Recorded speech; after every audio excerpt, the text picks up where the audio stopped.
Well, massive fireworks displays lit up the city skyline on New Year's Eve, despite the fact that fireworks are illegal inside the city limits. Well, that led to many calls and complaints to local law enforcement. Our Ashley Portillo joins us now live from a fireworks stand on Old Brownsville Road. And Ashley, you spoke to the fire chief and the city manager about some of the public's complaints and comments about those fireworks. What do they have to say about that?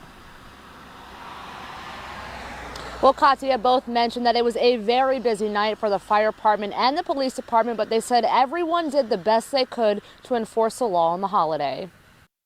Corpus Christi residents are still burned up about the fireworks display on New Year's Eve. I was so disappointed. I just kept looking and thinking we have a lot of lawbreakers. Harriet Lovin said the show gets bigger and bigger every year.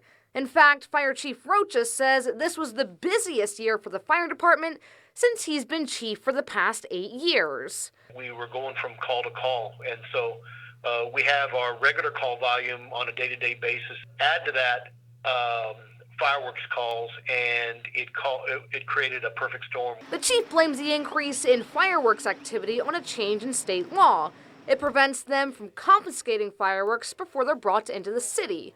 The chief and city manager, Peter Zanoni, said the huge volume of complaints they received simply overwhelmed them.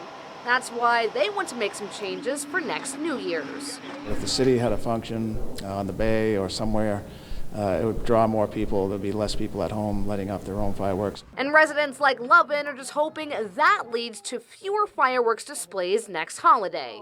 I just think they need a little reminding about there is a law and there are consequences if you choose to break it.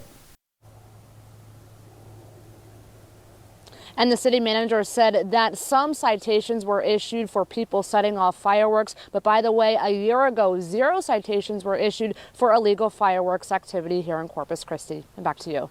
All right. Thank you very much, man. We'll still